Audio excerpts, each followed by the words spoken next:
Okay, start from where. Well, no, I didn't notice her at all until in Parmalee Darman on 7th and Parmalee Darman on Broadway. We moved to Flower Street, and we elected to have another store in our old location, and we made a decision on the name somewhere along the line, and it was called Sullivan's, right? Mm-hmm. So, Mother had been working there as That wasn't first. so you had been working there as the glassware in the glassware department, and finally the next thing you were at Sullivan's in charge of lamps and the rest of it. So she was quite a big wheel over there at Sullivan's. Sullivan's was like a basement store. And then Working with Pete Fisher. and then finally, and I really all I knew was the name Miss Anderson, and which meant nothing at all to me, until finally, she was transferred over to this brand luscious new store on Flower Street, and I was the buyer then for china and glass, and suddenly I inherit this. You asked me to work that night. Oh well, she was transferred over to work as a sales girl in one of my departments. So she was a pretty good sales girl, by the way. In fact, she was almost tops almost I didn't make immediately. any mistakes. That was what. And you weren't too buxom. You were pretty well filled out in all places, as I recall it. You mean I wasn't fat? No, I wouldn't think so. So then we had a lot of night work to do because the store was comparatively new, and we had a lot of stock checking to do. We weren't open at nights for any business, were we? You hadn't opened at all. Well, we hadn't opened at all, and she was over there helping arranging the stock, getting the things around. So You meant that when you wore these smocks and everything, you couldn't tell what you looked like underneath. no, but she wore a tight-fitting sweater, as I recall at one time, a cherry sweater. I don't remember that one. Well, I recall that. And I thought, oh boy, what's going on here? And your mother was rather voluptuously built anyhow. You know, to go way back to the Broadway store, though, he's forgotten this. I was hired for the September sale, and I just expected to get to work 1 month, and then I'd be laid off, but I wasn't laid off. And I had to go to him, because maybe there'd just be one okay man on the floor to okay checks and things. And before we left there, he started asking me when I was going to give him my telephone number and hanging on to the check and trying to talk to me a little bit. But I thought, here I'm from this little country town in Idaho. I'm not going to let any big city slicker, think I'm going to jump at the chance to go out with him. So he didn't ask me out, really, until he asked me to work that night with Mrs. Westfall, setting up these table settings for the new store for the opening. And he said, you come back tonight and I'll see that you get home. And I thought, if he sends me home by taxi, I'm going to, be really mad. But he took me home. Were you living in Temple City? No. And that was the night before the opening. Then the next night, he took Jean Laughlin home. Well, I had to. He'd been going with Play her my- quite a while. Oh. And he had to kind of, You were living in Temple City. no. Did you have to sort of ease her off gently so that she wouldn't? Yeah, well, the big shock was you eventually moved to Temple City, which we were living at 32nd and Grand Avenue, at least I was with the folks. South of town. And south Temple of, City was about like going from San Francisco down to, I'd say almost to San Bruno, it seemed like to me. Temple City it was was long opposite way, directions. And I had a little Chevrolet Cabriolet, and I thought, my God, going clear out there. And in fact, I was so kind to her, many times I'd have a date, I'd ask her to come in on the On the Pacific train. Electric train and meet me downtown because I was too damn tired to drive all the way out there and get her. Well, I'd see him all day at work, and maybe he'd have tickets or plan to ask me to go to a play or something, but he wouldn't get around to ask me until the store was closed, and I'd get this electric train and go clear to Temple City, and then he'd phone and say, would I mind coming back? Well, the trains only ran about once an hour, and I'd be in a tizzy, and I'd get back, he'd be sitting all relaxed, reading his paper, not a bit upset, just, all the patience in the world. But it was a long way out there. But anyway, We had a lot of fun, but I think before we were married, we were back in town. Then you moved over with your mother and Sally, Yeah. and Kate was there. No, Kate wasn't there. She was still living outside. Mm-hmm. So anyhow, that was our start of our But 3 romance. whole years we flitted around, and You mean you went together for 3 years Mhm. before you got married? Mhm. Well, when did it start getting kind of serious then? I don't really know. He was very independent. He had had a girl before Jean Laughlin who was very possessive. Remember what was her name? Mildred Long. Yeah. And he didn't dare go out with the boys, even at 19 or 20 years of age, you know, when he was that age. I mean, Well, you mean I didn't dare to? I did dare to because I went to the he went, but he desert about every always week. got the dickens from Mildred. So then by the time I was going with him, he was very independent. So he was a little hard to get. But I don't know how long we went Well, I together. was older than Ron. See, how old were you when you got married? 22, 20? 23. See, I was 25. Almost 25. Well, where did you live when you got married first? We took a 3-week vacation, which we weren't able to afford for many years afterwards. And we went to Yellowstone, and when we came back, those days there was plenty of rentals. And we rented a little 4-room, kind of a court. And I think we paid $40 a month Mhm. of your $210. And we didn't stay very long there. We moved very often. Our first place was only $60 a month. You remember that? In San Jose, wasn't that what we paid? That's right. Was that a little house? That little The duplex was only 60. Was Your it? mother and I got married at the Church of the Messiah, wherever that name ever came, I don't know. It's Out a on congregational. was that on Wilshire? No, I don't think so.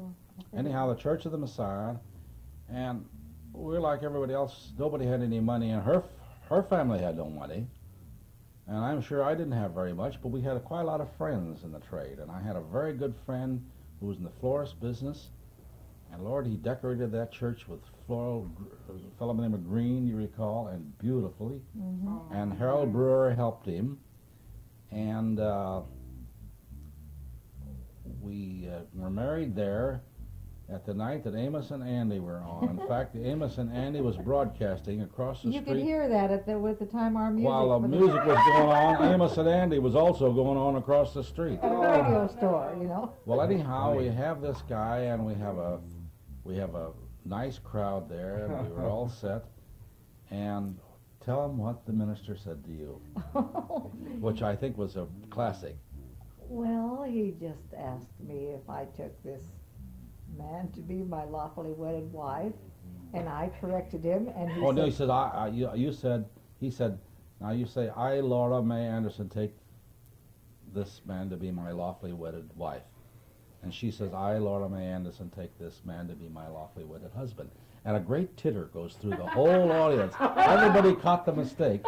And he said thank you. He said thank you. and we went on, and then he made another little mistake. You remember? I kind of forget what that He must was. have been more nervous than you were. He didn't know us really. We had a little rehearsal beforehand, but he didn't know us. You except might have for had an odd relationship unless you corrected that phrase. that. And then they keep you kneeling so long on a kind of a little bench that was kind of, instead of being flat, you know, they're kind of slanting.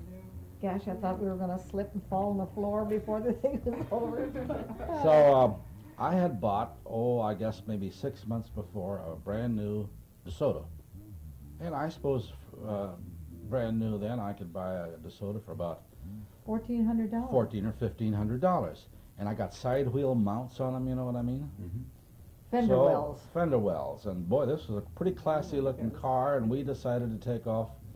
We'd go to Salt Lake City because we were going to even stop and see an old girlfriend that I used to know there. It was very popular. And then we were going on the way to Yellowstone. So we go by the way of Mesquite, Arizona. And at that time, not everything was paved. In fact, very few things were paved. But we hadn't got, before that we stayed at the Roosevelt Hotel that night and got up and had breakfast at Henry's, which was a very famous place in Hollywood at that time. And I got on my knickerbockers, and they were really swizzies. Tell Diane what knickerbockers are. I know they You know what knickerbockers Yeah, are. come right down there. Yeah, And and a a pair of buckle gray on the side. socks, and I tell you, I was a fashion plate, and we started off real With good. that DeSoto, my Yeah, and Did so you have one of those caps too that they used to wear? No, I never wore a cap. Oh. Well, He had a kind of a pork pie hat he wore. Oh, I love pork pie. So our first indication that things weren't going to be so good, we were going. I had a little metal. No, I Case. don't think you should qualify that. Wait, we're not even out of Pelham. We weren't even out of Pasadena. And I had all of my shaving gear, and I must have had wrenches and tools in there. And this thing must have weighed probably 35 or 40 pounds. Oh, you're exaggerating. Well, you could hardly lift the darn thing. It wasn't very big, but it was heavy. So I'm sitting on the back seat, and I'm going like the dickens. And what did I do? I went down some bumps. Kind of a dip, and the thing hit me in the back of the head. So I have to stop the car to see that she's recovered. And my brand new bride, I owned her overnight. It was metal. Ooh, I bet that hurt. Well, it was something kind of broke its. Didn't make sense the rest of the honeymoon. Something kind of broke it. So because we it got didn't out hurt to that we much. got out going on the way to Mesquite, Arizona, and I guess we hadn't gone more than 4 or 5 miles to get a flat tire. So I don't have anything to fix a flat tire with it, but I can change the wheel, so that was all right. I changed that wheel. So we'd gone about another 10 miles, I get another flat tire. Now I've used up my 2 spares flat of my sidewalls of my car. And by this time, boy, I'm in a mess. It was dirty and filthy with my brand new knickers and dirt. Dusty roads. I couldn't see him after we had this happen. A car would go past us, and we couldn't even see each other. It was so dusty. So we finally got in some place, and I got the tires fixed. And we finally edged our way in through Yellowstone. Didn't we even patch one though? We had to finally patch one. And my new bride, we got into Yellowstone, and we had a tent, and we're going to save money. We had a tent, and we had a cot, 2 cots that fit inside the tent. So what I knew about putting up tents and cots was everything. Well, anyhow, this is boresome to you. You can correct me, stop me. Oh, are you kidding? Well, anyhow, we got into Yellowstone National Park about 5 minutes to 9 on the entry at night. And we were going to go to Old Faithful. So we finally got through the barrier. They always put a chain up so they wouldn't let anybody else into the park. But we got through there. The guy let us through, and we told him we were on our way to Old Faithful, and fine. And we got about 10 miles past the entrance, and I ran out of gas. Oh, Remember, these are roads that are not paved and all dirt roads, and not a person out there, and here's these high mountains and Bears. bears out in the place, and quiet out in there. And cold. So I wasn't bothered a bit because I fortunately had a gallon of gasoline in the back just for such emergency. So I thought, well, I was pretty smart. So I take the gallon of gas and I pour the whole contents into the tank. Well, one thing you had to know about cars at that time, you saved out about that much gas and you put it into the carburetor to help start the car, yeah. which I hadn't done. And I hadn't any more than finished the last drop of gas into the tank, and I thought, oh, I've forgotten to save enough to put into the carburetor. So I tried to start the car, and the car won't go at all. So what's the next thing to do? And I thought, well, we've got to get some gas out of the tank and put on the carburetor. So I have an old pump, tire pump that you press down, and I unfastened the tube off of that, the wooden tube, and I stuck it, the rubber tube, and I stuck it down the gas tank, and I got a cup. Taken some cups with us. So I started sucking the gasoline up in my mouth, and then spitting it into the cup. Well, it only took about 2 or 3 of those, and the inside of my mouth was practically sunburned to death. Well, I finally got about that much into the carburetor, and I still couldn't get that car to go. And here we were, not knowing what, and we were both a little fearful, but this time it must have been at least 11 o'clock at night. And cold. So another car comes along, and I wave the car down. The guy stops and wants to know what our problem. And I told him we run out of gas, and he said, yeah, he says he'll take us back to the entrance if we would stay in their hotel there. And they wanted, what'd they want? They wanted $7 whole, I think. $7 a night. We didn't plan on spending So we said, nothing doing. We won't do it. So the guy goes on and leaves us there, sitting out there. I mean, Well, he but- wanted you to stay in his hotel. Yeah, that was the gimmick. That And was we'd the leave the only car way there, to and then do I'd it. have to figure out a way to get back the car. He'd take us back.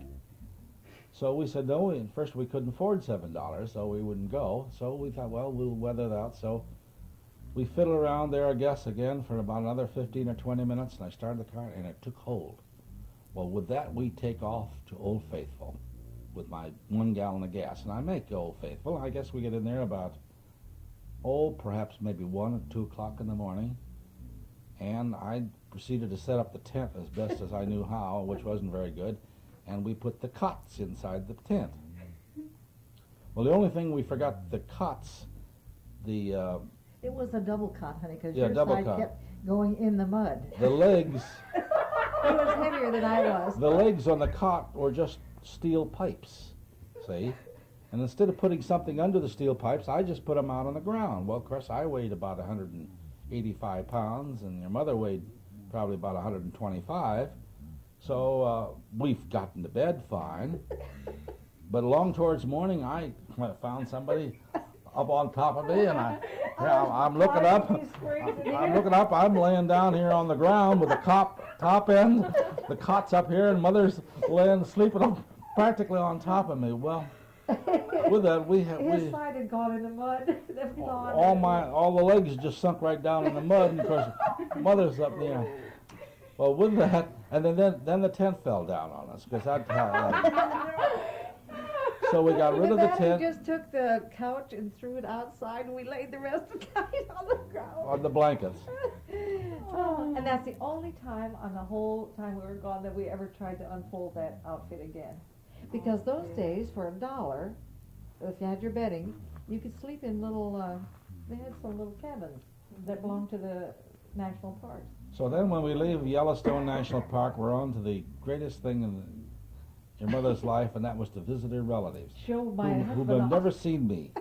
But this time I'm pretty total wreck. I got my knickers are all shot to pieces. He's got a hole in his knee pinned up with a safety pin. So Yeah, it should I'm, have been on TV. I'm a little out of clothes by this time, and we finally make it into Moscow or Lewiston, No, neither. Of Beauville, Beauville. where Beulah and Bob lived. 5 miles out of Beauville, raining like the devil, I hit a chuck hole. Bang! The tire just explodes all over the place, and here I am out going to try to fix a tire with mud coming down, my safety pin, knees all pinned together on my only pair of pants that I've got. Oh, no. Oh, they weren't his only ones, but they were his Well, the only new one ones. that I could wear out without putting on another good pair.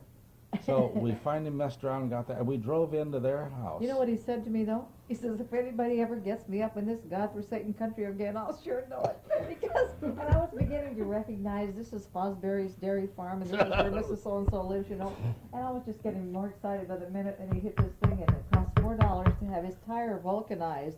I don't know if they even do that anymore. I was Probably. wondering whether the problem was that they didn't make tires very good in those days, or you were a poor driver. Well, and the Well, roads it was were- probably a combination of both, the and roads also weren't the good. roads were just terrible. I mean, they were rutted Full of and water. rocks and no pavements and all that sort of thing. Well, anyhow, when we drove into their place, I'll bet you they thought that your mother got the greatest prize in the world, because he certainly looked like a rum-dum. Mom. I don't think I'd even shaved, and I was dirty, and the rain, and we were wet, and my knee was falling out of my pants, and no tires in Did the the place. car work okay? How's that? Yeah, the car worked fine. So anyhow, we finally made it back to Los Angeles and got rid of all of that problem. Well, what I started to say, you could wait until you were ready for an apartment and find it then, because there were loads of places for rent. Loads of people didn't have any jobs, you know, and so we found it quite a nice little place. What did you think of him during all this? You mean when I first saw him at the store? No. When, Oh, he said words that I didn't know he knew. I really did. He never used any slang, and he doesn't yet, you know. No, But, no. oh my, those flat tires, and we couldn't even get to a gas station to have them fixed, as he said, before we'd have another one. I don't know whether we ran into a bunch of nails or what. And he said words I didn't know he knew. Then Diane, talking about your daddy, your mother we finally found out, of course, she was pregnant, and we were very, very happy about this. And your dad was born, and he wasn't very old, but we were living in Glendale. And he was about, maybe, 2 months old, and he starts down with colic. In the meantime, we're opening a new store on Flower Street, and I was working every night until 9, 10 o'clock at night, and gee, I was just worn out, and I wouldn't anymore open the door of that house, and yeah, and he would start bawling, and I would help. So anyhow, we decided the thing we should do is to move down to the beach, and we found a place in Hermosa that we could rent down there for $50 a month. I think 30. $35 a month. 30 something, yeah. So we decided on all this, and we had no furniture, but we had the baby, which was your daddy at that time. So just prior to moving down, we'd had all the gas turned off, but the lights were on. We gave the notice, and they jumped the gun a little bit, I think, don't you? So the night before we were supposed to move down, I think I got home about 10, 11 o'clock, and I took off my shoes outside so I'd be real quiet outside the door. And he was sleeping, and we thought maybe he was over the colic, I don't know, but boy, we were about ready to give him away. Well, he was 6 So months old I got into the bedroom, and I didn't turn on a single light. I slipped in and just got down, and your daddy starts howling, screaming, bloody. And what we used to give him, we'd warm the bottle on the stove, wouldn't we, with the warm water, and give him a bottle with the warm water, and he'd go back to sleep. All of a sudden, it dawned on us when he started yelling, we don't have anything to warm up water. All we got's cold water out of the faucet. So I got a brilliant idea, which are going to kill me. I got a 100-watt electric globe on an extension wire and put it in a pan to warm the water. Shock yourself across the room. It took about 2 hours, and we had the water wasn't any word better than it came out of the hydrant. In the meantime, he's screaming his head off. I'm fit to be tied, and we have nothing in the house either to eat or to make anything warm. Well, you don't give a 6-month-old baby much in those days anyway. They didn't feed him like Well, they do anyhow, now. I guess we finally weathered that, as we obviously did, and we moved to the beach. And by gosh, we hadn't got down to the beach even the first night. He was in a baby carriage, and we went down to a place called Suds for dinner. And he was sleeping for the first night, and it seemed like years. He was sleeping all night, and we never moved him out of there. We left him right in the. We decided to just leave him in the buggy. And from then on, he never said a word. We never used to even want to go to the toilet at night for fear we'd wake David or Diane when they had to call. Well, the sea air or something just agreed with him because he was the best thing after that. And he How didn't come get. you don't like the beach now? I do. It doesn't like He didn't have a single tooth till he was 11 months old. We weren't sure he was going to get any. And I'd take him after his 10 o'clock feeding down to the beach, and I'd meet the young girls my age or younger, and we'd stay there till 2 o'clock when I fed him again. And he ate everything from cigarette butts to anything he could pick up, and no teeth to get in the way, you know. And Max's father used to go more places. I don't know where all he'd go, and bring home little funny hats, you know, like you'd see for New Year's now. And I'd put him on Ron, and he would just be, and he knew he was funny. Look, he knew he was entertaining everybody. And the girls all made such a big fuss. Well, one day, I kept him down there too long, and the next morning when I got him up, he had little blisters on his shoulders, and he hadn't even made any fuss. But he was that thin-skinned that. But gee, we had a great place down there, right on the beach. We were about a block from the water, maybe 2 blocks from the water. And the only thing is that we found that we had dozens of friends whom we'd even forgotten we even knew. I mean, everybody wanted a place to change their suits coming down to the beach. And Hermosa was not crowded then. You had the whole beach. And such that Elliot Hine, in fact, he moved down there, and Art Jones moved down there, and we had quite a little group down there that went together. And we get up in the morning and hit the surf, maybe for 10, 15 minutes, go back and dry, and then we'd drive all the way back into Los Angeles. Well, Hermosa Beach, I guess, was about 15 or 20 miles back. And it was a long ride then there for us because you didn't have the power. And then when we came home, we'd maybe hit the surf again by about 6 o'clock during the summer. And gee, it was great. We lived on there all summer long, and it was a lot of fun, except it got too much company. We got a better rate of rent because We took a year's lease, didn't we? we went in February and stayed when there was no traffic. you How know. long would it take you to get back and forth to work from? Quite a while those days, wasn't it? Because there were no No freeways. freeways. No freeway. It would take about, I would say probably an hour, maybe an hour and 15 minutes. And we'd take turns driving back and forth. And so anyhow, that after we'd had all the company down there, we finally decided we didn't want to go through too many summers of that because every Saturday and Sunday Saturdays we had to work. So the only time off we had was Sundays, and gee, everybody'd pile in us on a Sunday, and that meant, and you didn't have any drinks at that time. Once in a while, some guy'd maybe make a bathtub full of beer and bring it up, but you'd have hamburgers or hot dogs or something like that to cook, you know. So we finally gave that up and went back to Los Angeles, didn't we? That's where we To moved out Glendale. there on, was it Glendale or 52nd Street? Glendale, that place where Ron learned to walk in the sand. And the first time he walked on the lawn, he'd just shudder. He'd pick up his feet and shudder because it felt like stubble, I guess. Yeah. He'd learned to walk down at the beach. No, we went to that place on in Glendale where we had to move because it was sold out from under us. Oh, yeah. So that's our early experiences. Now you can... What was the street where we lived where the guy had the wagon that towed around with the light? Jackson. Jackson, and it was Paul Yeah. Scott next door who Oh, fixed yeah. the lantern on your wagon and Oh, yeah. pulled you around every now and then. And to Griswold was the other street. Griswold. And to repay this nice boy, Ron did something naughty to his garden. You remember? You don't remember that, I imagine. Oiling the flowers, was that it? He's the one.